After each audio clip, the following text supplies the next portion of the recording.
Hello. Logan and Apps here from Dimp Digital again, bringing you a review this time of the DLC for Spider-Man, The City That Never Sleeps. Apps, how you doing? Good, thanks, you. Yeah, good. We were just discussing off air because I thought we were doing the full ticket, and we established that Adkins had done the initial review of the game. That's it. But I know that you've been streaming this DLC. I hadn't seen Spider-Man. It all looked pretty good to me, and I think your thoughts on the original game are probably similar to that of Adkins. Is that fair to say? Yeah, I mean Adkins had a few... I don't think he enjoyed it as much as he thought he was going to, simply because he went for the platinum, and in doing so, you kind of force yourself down the rabbit hole where you play the game probably more than what is enjoyable. So I think he had some critical things saying it's a bit bloated in places, but the campaign, if you just play the campaign like I typically do, maybe do a little bit of side stuff afterwards and then just put it down, there's no bloat to worry about in there. It's not like it's not like Shadow of War, which was disgracefully bloated old mess. So Shadow of War. Yeah, Shadow of War. If for whatever reason that had put you off, just remember he was doing the platinum for that, which I think can skew your opinion because you get fixated on finishing it and whatnot. But I enjoyed it. I've done probably about 80% of it initially, then put it down, and then before the DLC come out, The City That Never Sleeps, I decided to finish up and do all the other side bits and pieces, and then eventually got the platinum. And I was like, that didn't feel too strenuous because I'd given myself a nice space. But yeah, the overall game I thought was great. I put it third on my list for Game of the Year for 2018. It almost got dethroned by Detroit Become Human, a late entry, but it held on to its third spot. And having been a fan of Spider-Man 2, which I think before this was generally considered the best Spider-Man game. After that, they'd been a little bit of a disaster. I really enjoyed Marvel's Spider-Man and what Insomniac had done with that. So when there was an announcement that there was some free part DLC coming out and it was going to be £15 UK, I think I waited till there was a deal on for it to be £10 UK and waited until all three had been out. I thought, right, let's dive in and get back to this, because I did enjoy the nuts and bolts of Spider-Man. It's a glorious game to play at times. It does look like a good video game. And it seems very... When did this game come out? It was sort of late last year, wasn't it? Yeah. I mean, it was. I think it was September now. September the 7th. So that's when we got the game, and then the DLC came shortly after that in three separate parts. And the last part released in December. So I kind of held off and waited to play that. I like, normally, like with Life is Strange, which I'm playing through. I'm playing that episodically, so I've bought the season pass for that. I'm playing the episodes as they come out, same as the final season of The Walking Dead. But I don't know, for this I felt like it would be good just to play it in one sort of set, because I assumed for £15 it wasn't going to be tens of hours long, so it might be nice to do it in like a reasonably concise, condensed way. Yeah, I mean the reason I was asked is it seems like it come out relatively soon for DLC after the original game, but I suppose it's not too bad in hindsight. Well, the first episode, as they call it, the heist, that came out in October, so late October. Late November was Turf Wars, which was episode 2, and then late December was The Silver Lining, which was the final episode. So about a month, maybe six weeks after the release of the game, they dropped the first one. I mean, it's not ideal, because we talk about, when we used to do the podcast regularly and bring the, slaughter the industry for all the bad things it did, we would always say, why are they cutting content out the game and then releasing it as DLC? But this was not related to the main campaign. You play the game on its own, its vanilla version, and you get a very comprehensive and cohesive story start to finish. This picks up a few months after, and it's just an extension of some characters that may have been mentioned or you may have seen in the campaign on your travels. So it's not like, it didn't feel like it was cut from the game. This very much did feel like an expansion, which was cool. Yeah, I mean that kind of links in nicely really to a rundown of the story. I mean, it's obviously quite difficult in terms of there's not, or from what I saw, I don't think they're particularly linked to one another. There's no big plot or story for them to tell. But in your opinion, did each one do what you wanted to from it? Yeah, I mean, there's kind of an overarching story in between the three episodes, but it's set months after the main game, so that's a fine bit there. But I didn't think the story was that strong in this, actually. Like, it kind of draws in the Magia crime families and Hammerheads in it. I didn't think it was a particularly interesting antagonist. Black Cat's mentioned in it, and the Sable Army. They're a big part of the main campaign. They're still lurking in some capacity, but yeah, it just didn't. It didn't feel all that necessary, in all honesty. And I think that was probably the weakest part of the game, was the story itself. It just didn't really. I didn't feel that interested in it. I was surprised at how disinterested I was in the story. And that may have been because I was streaming it. I have to call that out. I streamed all of this on Twitch, Dimp Digital. It's twitch.tv or .com/Dimp Digital. Plug. So absolutely, you can subscribe on there. Amazon Prime's free if you've got that. Link your account, put it on there. £2.50, thank you. $2.50 less now. The pound's gone down the shitter. Yeah, so that may have distracted me slightly, but I don't know, it didn't grab me. And the fact that I think you watched all of it, all the sessions that we did. Bar some conking out, yeah. And kind of referred to that perhaps they didn't link that well, kind of, to me, tells a story that even watching it, it's not really given a great story, this is disappointing.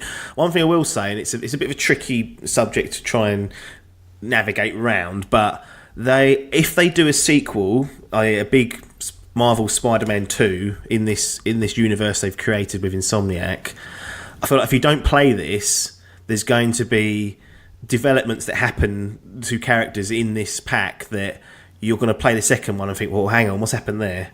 Because there are some developments of characters that from the main campaign that change. So I kind of think that's a little bit naughty, because I'm making an assumption here. It goes down the route I think it's going down, but if it does go down that route and the second one is based and that's part of the plot, I think that's a little bit naughty. But that's all assumption and conjecture there, I must say. So perhaps just axe that from the official, logs. I know people at home scribbling down notes, so that's me thinking in the future what they could do. And if you haven't played this, you'll think, I don't understand what's happened there, and that's a little bit naughty, but that is sometimes the nature of DLC. It kind of can link the game to its sequel in some aspects. It is a tricky one. I mean, without sidelining it too far, it is tricky when you do DLC, because ultimately people could have played and enjoyed the original full version. Yeah. For whatever reason, not picked up DLC. Yeah. And then be shortchanged. But at the same time, it's difficult. You make a decision, don't you? Do I make this related to the story, an extension of the story? Is it more rich backstory, or do I do something completely separate? I guess are kind of the options. Yeah, it's not easy, and like I said, if you play just the vanilla game, that story has a start, middle, and end. You really don't have to worry too much about missing stuff if you don't pick this up. The assumption I'm making is what some of the developments that happen will be leveraged in some way in a sequel, should that happen. So it might be unfair to call it out, but it felt like there's a transition for some characters, and you think, well, that's quite a big change from what I saw in the campaign, and it's now sitting in DLC. One of the biggest DLC packs that I played that I thought was, is a key part of the story was for the Evil Within. They released 3 bits of DLC. One bit was just like a challenge mode, which was fine. Ignore that. But there was 2 story DLCs for that, and the Evil Within as a game is quite hard to follow sometimes. Some weird stuff happens in it, and it doesn't really have the proper context. Those 2 bits of DLC completely fleshed out all the backstory, all the lore, and by playing those, you got a much better understanding of the game. So for someone who had consumed that, I was like, wow, this world now makes a lot more sense, and I'm really happy with that purchase. But all those people that didn't will never know the true, the true motivations of characters or what's really going on behind the scenes. So it is a tough balance, but I suppose at the same time they need to make the DLC worthwhile to play. So I can understand why development teams go down that route. If you as long as it doesn't feel like it's completely cut from the game, I think you're okay, because like I said, it's 15 UK pounds. It's not breaking anyone's bank, which shouldn't. And for the price you pay, value wise, it's kind of okay. Maybe a little bit short, you know.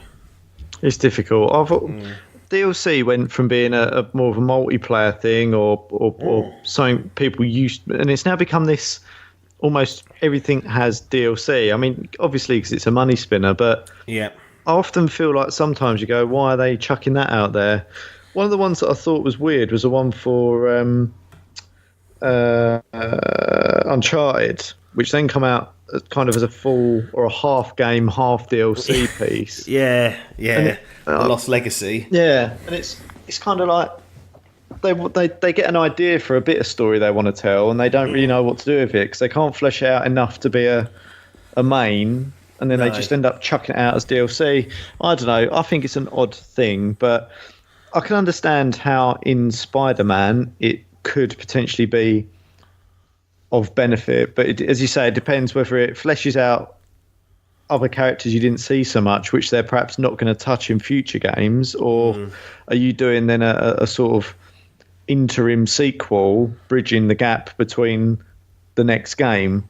Yeah, and to be honest, as much as I feel like that's something that this could do potentially, it's a bit early to do that, isn't it? Like the 3 game months after you've released it, going, right. We're making an assumption Spider-Man 2 arrives. That's not going to be for 2-3 years. Yeah. Minimum. Like, that's the quickest it'll be turned around. So you kind of think, if that is what they're doing, they're not really spreading it out. But it's that thing, isn't it? If they had announced and released this in 6 months' time, would I have even bothered picking it up? Because at the time it was announced, the game was on the brink of coming out. It was like a week or two before, I think. And everyone was a bit like, oh, that's a bit naughty. And I was a bit like, yeah, it is a little bit. You should wait till you've got your game out and at least pretend like it wasn't almost done. Like, say we've made this in the months afterwards. But yeah, that seems a little bit soon if that's what they're doing. And you know, it could all end up being, you know, a red herring, and actually the developments don't matter. But then it felt like there was some definite shifts with characters in this, but overall story wasn't that interesting. So it was a little bit. So by the sounds of it, if the story's not interesting, then you know what's keeping you going is how the game looks and works, and you going around in that beautiful, gorgeous Spider-Man land.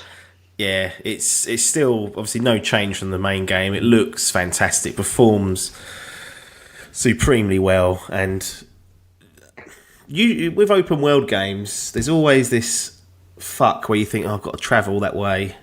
You know, I've got to go from one side of the map to the other, and you think, oh, after 20 hours or so, you think, I can't be bothered to do it. Like, I cannot be asked. I'll use fast travel. Let's just do that. The great thing about Spider-Man is it's always fun just to get from A to B. So even if you have got to travel a long way, because you're fucking swinging through the city, it makes things, you know, that much better. And the performance and the presentation completely and utterly add to that and just build to that. It's a great looking game, and the DLC is no different. Yeah, I mean, as I say, when really the first time that I saw a lot of the gameplay was actually in the DLC stream that you did. Yeah. And I was surprised at how good it was and how good it looked.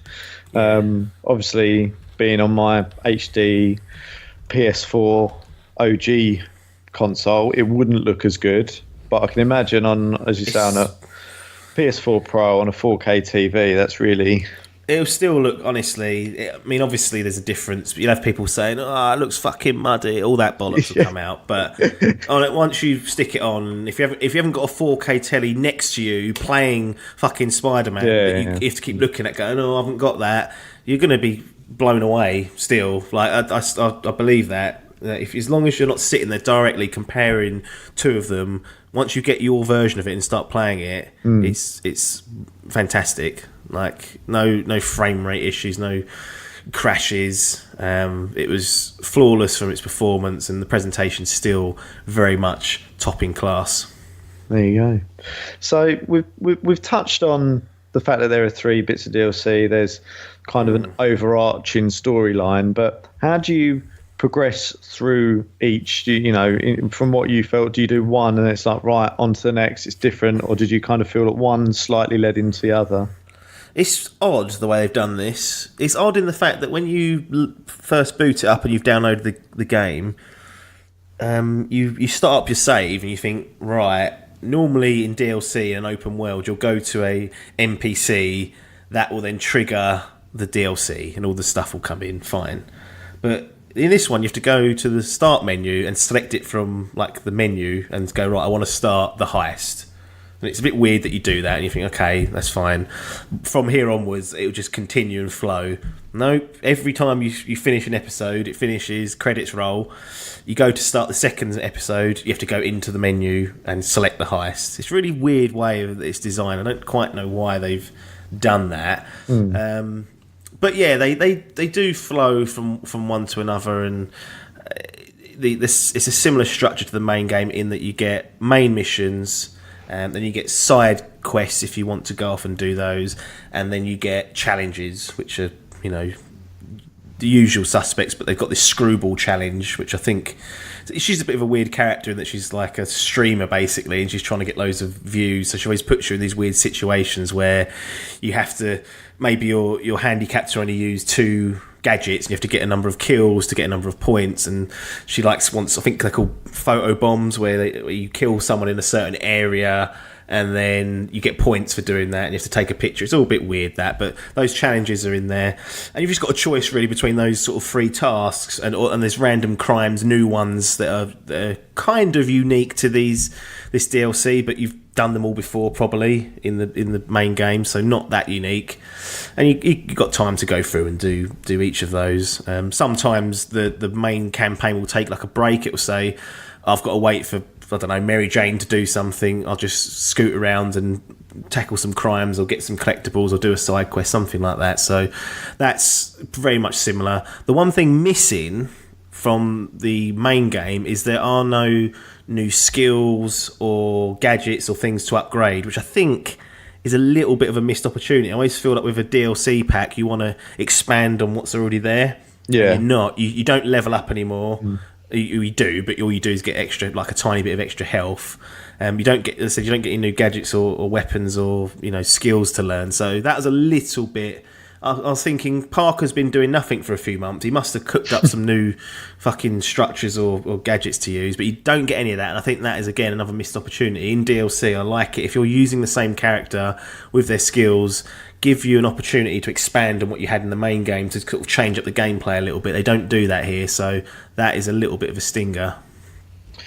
Yeah, so it's basically giving you what you already had and just giving you another story and a few more missions to play through. That's yeah, and when you break it down, and that's where you think, right, story-wise, I appreciate if it's good, but it wasn't all that good, and then playing it, I was like, this is just the main game again, which is fine, but I expect maybe a little bit more from a DLC pack expansion. The trouble is, the best DLC I've ever played is The Witchers. Like that expansion pass was like a whole separate game. It had new locations, it had new skills, new weapons, all this new stuff to do. And it felt like almost a separate game. And since then, no DLC has ever been able to live up to that. It's an impossible. I don't think it's possible for another game to do that. It really is I was blown away by how good that was. It's so much so I actually gave that a platinum. That actual 10 out of 10. That DLC expansion pass that they reduced, £20 UK it was. And it had about 40 hours worth of content in it. It was insane. So when I pick up something like this for £5 less, and I compare the two, you go, well, that doesn't really touch it, and it's not even in the same league. So it's a little bit of a blow for Insomniac in that respect, because now that I've seen what DLC can be, I want that from every bit of DLC. If I'm going to put down extra money, I've already paid 45, 50 quid for the game. Okay, let's put another 15, 20 down. I expect, after what CD Projekt Red did with the Witcher 3's expansions, that's how you do it flawlessly, and this, as you can tell, is not going down the flawless route, that's for sure. I'll tell you what though, it's not as bad as the £8 that I spent on the Call of Duty 4 remastered map pack, which for some reason never cycle. So you bought them, but the maps for some reason are never in cycle. So it's the biggest waste of £8 I've ever spent on anything in a video game. I'm surprised that the remaster didn't have the map packs there to start with. Like, that's a little bit insane. Yeah, it is. Yeah, it should have been everything that was released before, but still, that is probably, and when you consider that is half the price of what you got for Spider-Man. But the thing is, you do compare what you spent on one game to another, and the standards from one game to another, because that's how you have to have a bar, don't you? Yeah. You have to have the top bar and the lower bar, and then you figure out where everything fits in. And as you say, that Witcher, by the sound of it, was out there on its own though, with almost everything. Yeah, I mean it's insane. Like, I could not believe how much content was in there, but. You know, they did it. They put it out. It was £20 UK from what I remember, and it was, you know, it's out there. So all other DLC now has to bow down to that and say, well, if you want to come into my castle, you've got to meet these requirements, and a lot of them don't. But you know, I was hoping that would be a trend, that, you know, the quality of DLC would really increase. But the other packs I've played for other games, I've never really been completely blown away with. I've always been mildly satisfied, but you know, when you finish something, you think, that was really worth playing. I've heard the Resident Evil 7 DLC is good, so maybe later down the line that'll be done. And The Last of Us, I'm streaming that at the moment. Again, twitch.com/dimpdigital /ad sub £25 you can sub for, get an emote, 3 of them. So how's that not worth your money? Anyway, that's got some good story DLC. And going back to the Call of Duty remastered stuff, the remaster I'm playing, you know, Last of Us Remastered, they did include that DLC. You'd have to buy it separately. So I don't know what COD were doing there. What they always do, bleeding everyone for what they've got. But I mean, it's really difficult. I mean, we've already kind of touched on presentation performance, a bit on the design progression piece, mechanics and controls. I mean, you know, it's all... There's no change. There's no change. It kind of is what it is. We've done that. Yeah, because there's no new skills or anything. There's no real change to it. There's a few new enemies that you have to deal with, but they're not that hard. Like there's bases again that are harder, but again, not that difficult. And you know, you use the same tactics. And no new gadgets really hurts it, I think, in the long run. Yeah, I mean, as you say, you want to be... If you're adding in story, it needs to be good story. If what you're adding in is arbitrary, and then there's nothing else new, it doesn't really shape up hugely positively. No, but it's like an extension of the main game, really, at this stage, and there was enough in there to start with. Like, Adkins saying too much, if anything. Well, yeah, if you've got to platinum it, because the trophy guide said it's doable, then I can only... I mean, I've got the platinum, no trophy guide required. So and done at your leisure, and you still enjoyed it, and there wasn't any bloat. So yeah, that's true. Basically, what we've established is Adkins is doing his life wrong. Yeah, I always joke and say that I am like a life coach for some people, and I feel like if he could be a client that I could really do some progress with. Those lists and this bloat and this forced trophy hunting, I could help with that, and he'd have a much more satisfying life potentially. Or he could just crumble and fold in like most of my clients do. So that's always possible as well. Poor Adkins. All those lists hurting him, these achievements hurting him, the useful though, isn't games hurting him. He's useful to have around. If you need a list made, just ask him. He'll happily keep it for you. Like, I might send my shopping list over to him. Yeah. So can you just keep hold of this? Send me that at Saturday, 2:00 every week, and I'll go and get it. That means I don't have to maintain it. I'll let you know if I'm doing any substitutions. Yeah, exactly. All right. Let's stop all this waffling then. What are your closing thoughts on this game? And you know, where do you rate this DLC on the basis that I guess on the price, the story, the fact that you enjoyed the original game, and it's a bit of a continuation of that. I don't really know where this is lining up to be, really. Well, I don't think the story could easily save a DLC. Like, there's a very interesting story to go through that can kind of drag it through the mud if there's no new mechanics and stuff to deal with. But the story in this is weak. There's some interesting character developments, but just weak delivery in that, so that kind of undermines it a little bit. No new gadgets and whatnot. You get new suits, which, as you saw, are cool, but they're only aesthetic choices. Some of them are cool. Some of them are cool. Some of them are utterly appalling. I don't think there's any other way to describe them. Yeah, and all round, for a game that I enjoyed so much and that I would have given like a 9 out of 10 gold to, this DLC kind of falls well short of that in terms of just, quality. It's quality, like performance-wise and presentation-wise, that's all still there. It's still that same well-oiled machine, but it just wasn't that interesting. So on that basis, it gets itself a 6 out of 10. Yeah, I think that's probably fair. I actually thought it was. I think after you did that first stream, you did the first bit of the DLC.